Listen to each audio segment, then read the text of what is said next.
is daytoy nga program.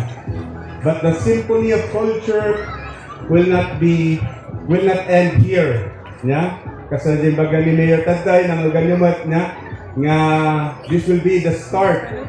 Tagirbiro kayo iti avenue kan events nga mabalin nga dagiti cultural practitioners just like you will go together, get together just to showcase. Yeah?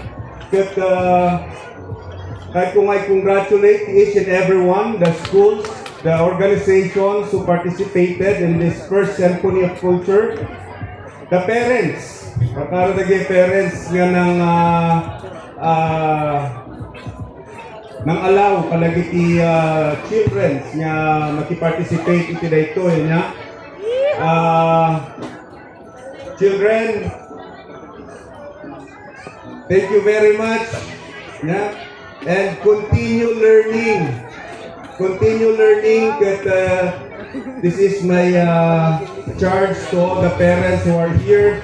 Please don't hinder our children to practice and to learn our culture and tradition, because they cannot go away with our culture and tradition.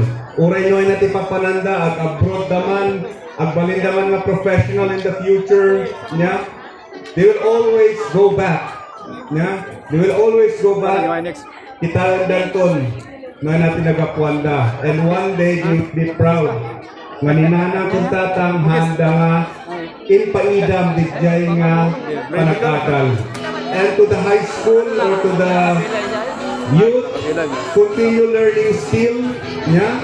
And I believe in the future we will see each other not only here, not only this venue, adupay niya, adupay iti mabalin tayo nga pagsasabatan handang iti daytoy Symphony of Culture, but there are different avenues and events.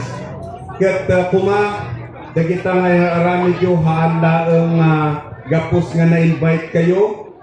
And your motivation should not always be because of a competition, because we cannot compete our culture with each other.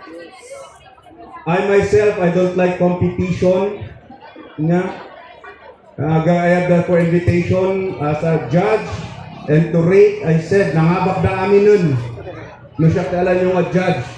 Merely their presence and their attires is enough for me. Nga they already won. Yeah. So nga, maraksakan kami, itinaytoy, even the event organizer, Mr. Dean, and the Bumiska Events, na. Kat salamat, kada kayo amin nga in May, nakipartisipar itinaytoy. Kat kung nakarod, haan nga ito'y nga ag-end, ito'y Symphony of Culture, but it's only the start of a long journey ahead of us. Yeah? And once again, di kanayon kung ay bagbaga garot every time I end my speech, wear your culture, eat with your culture, speak with your culture. In short, live with your culture because culture is changing. In that, thank you very much and have a wonderful day. Thanks so much, Sir Ariel. Live by your culture. What a way for us to end.